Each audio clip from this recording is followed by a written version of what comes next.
cameras. If Ben's here, the writer of the film, Ben Ritter.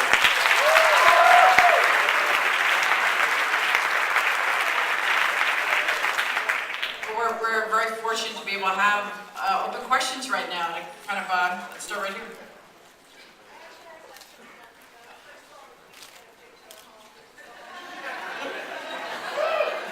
Is that the question? Yes, I'm a huge fan of JoJo.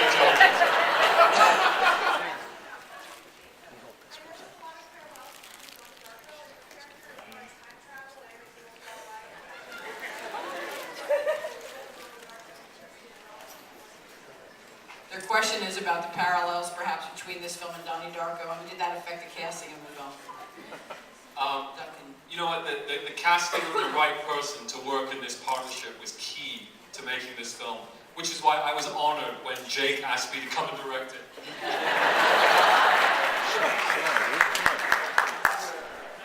Wow. I have no... What? Am I supposed to answer that question?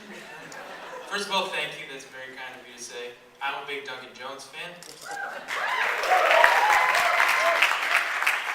And there are parallels.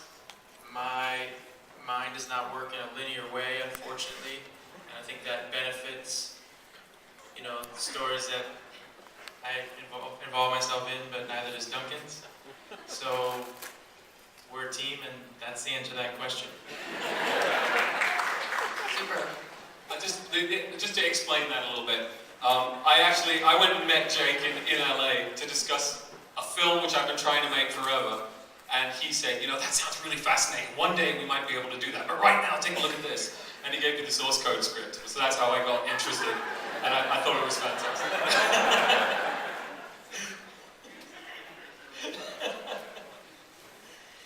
Okay. Over here. Yes, you.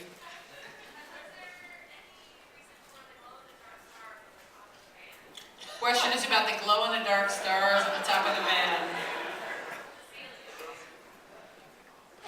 How could you possibly have even seen that? Oh my god, I was doing my job badly if that's what you were looking at during that scene. Did you notice there were actors in that scene at the same time? Really nice production design. Music's really good. Oh, there's Jake Gyllenhaal.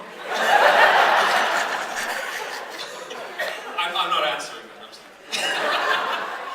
Okay, go ahead. Yes, yes, you.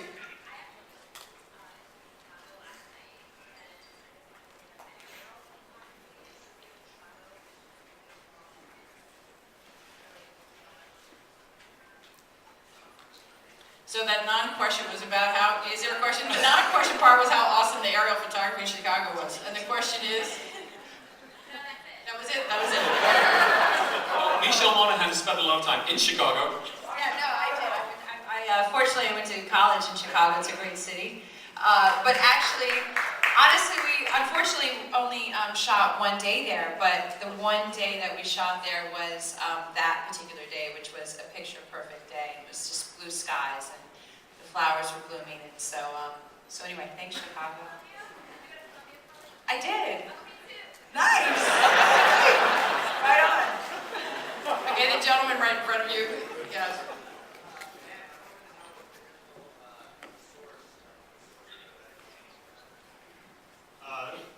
It was a real torturous process for me to write this. I was thinking about movies like Rashomon and Groundhog Day and Sliding Doors. And, eventually found my way to the train and eventually found my way to a kind of terrorism plot. And I don't know, I wish I could, take a pill and do it again. I think it was trying to channel, a nonlinear story like Rashomon. That's all I can tell you. On the aisle. Yeah.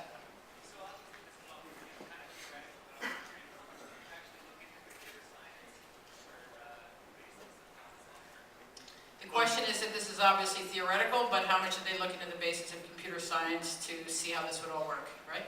Okay. I knew a little bit about theoretical physics in terms of time travel not being possible, but parallel parallel universes being possible. So that always intrigued me.